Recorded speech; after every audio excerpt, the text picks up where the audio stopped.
He did not go to school yesterday। अब यहाँ पर हम went नहीं लगाएंगे, यहाँ पर हम go लगाएंगे क्योंकि सेंटेंस में ऑलरेडी हमारे पास did आया हुआ है।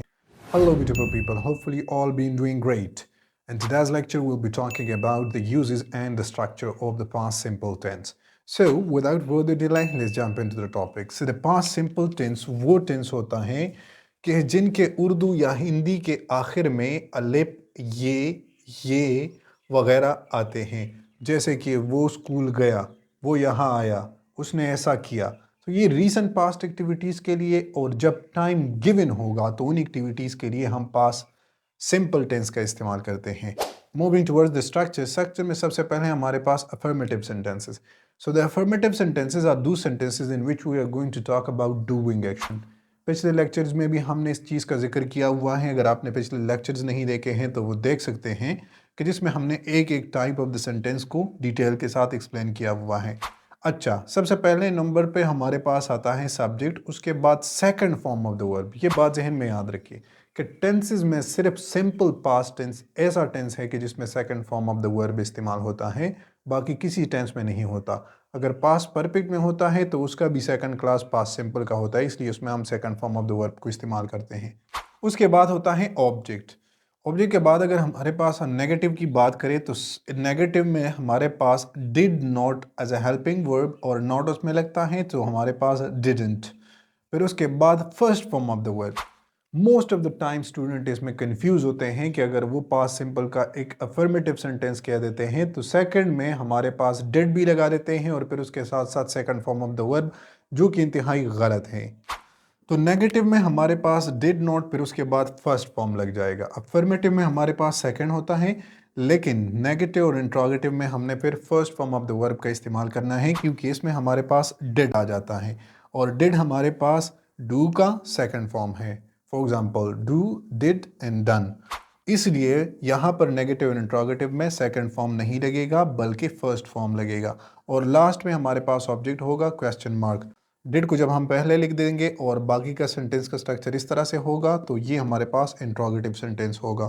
फॉर एग्जाम्पल अगर हम कहें कि वो कल स्कूल गया, so he went to school yesterday।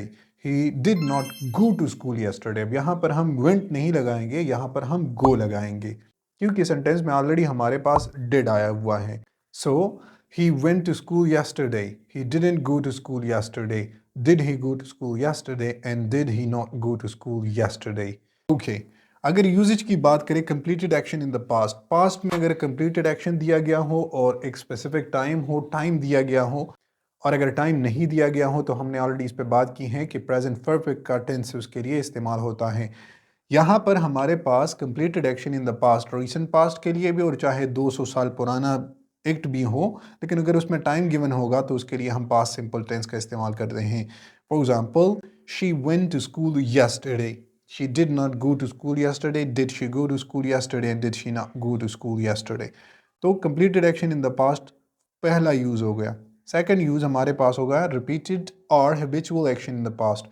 वो एक्टिविटीज जो कि पास्ट में हम मुतवातिर करते आ रहे थे, या हमारे पास हैबिचुअल एक्टिविटी हो पास्ट की, तो उसके लिए हम पास्ट सिंपल टेंस का इस्तेमाल करते हैं। For example he always played tennis on Sundays. तो वो हमेशा के लिए संडे को टेनिस खेलती थी या खेलता था। तो हमारे पास वो एक्टिविटीज जो कि हैबिचुअल हो या रिपीटेड हो इन द पास्ट, तो उसके लिए भी हम पास्ट सिंपल टेंस का इस्तेमाल करते हैं। Past facts or narrating stories.